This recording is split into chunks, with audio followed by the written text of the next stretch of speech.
Hey everyone, and welcome to RUBIN'S Mind Lab, where we break down the latest research into what it really means.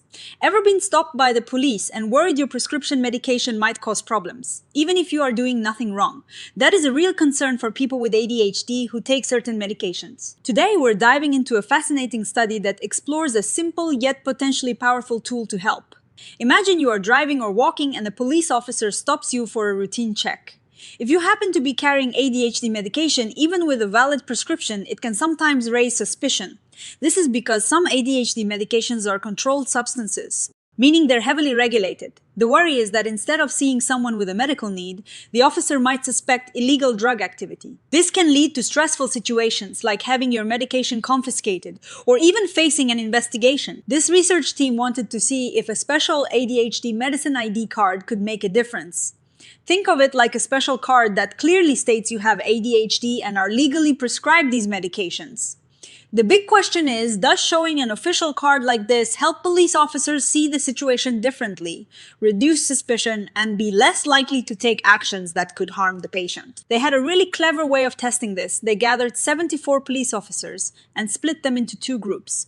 One group, called the ID Card Plus group, was shown scenarios where the person they were dealing with did have this special medicine ID card. The other group, the ID Card Minus group, saw the same scenarios but the person didn't have the card. They just verbally mentioned they had ADHD and a prescription. Now, these scenarios weren't just simple ones. They presented officers with 6 different situations, each involving someone who might be acting a bit strangely due to their ADHD.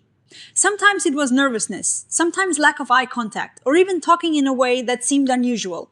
They also included more challenging scenarios like the person refusing to answer questions, being unfriendly, or showing physical signs of stress like trembling. After each scenario, the officers were asked to rate their perceptions and their intentions using a tool called the POL-11.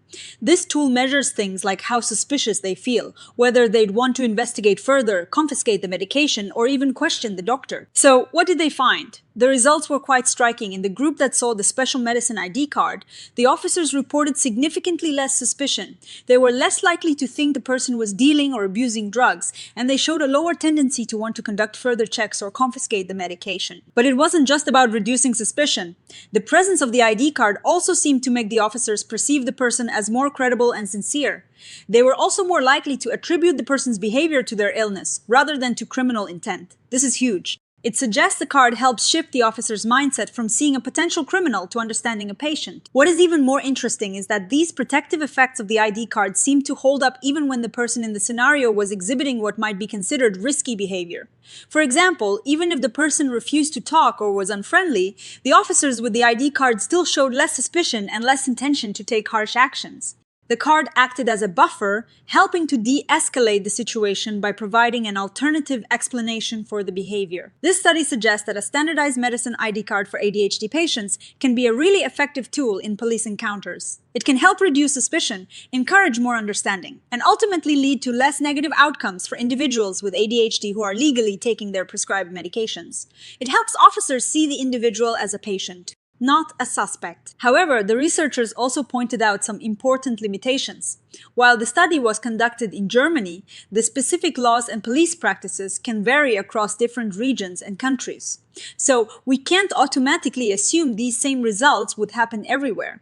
Also, in situations where the person was extremely uncooperative or confrontational, the positive effects of the card seemed to lessen. This highlights that while the card is helpful, it is not a magic bullet, and additional strategies might be needed for more challenging interactions. Think about it. The card provides a concrete piece of evidence that shifts the narrative. Instead of just a person acting strangely, it becomes a person with a documented medical condition managing their health. This can break down the stereotype threat that can lead to escalating tensions and misunderstandings. The study focused on specific German laws and police procedures, so it might not directly apply to other countries with different legal frameworks or police training.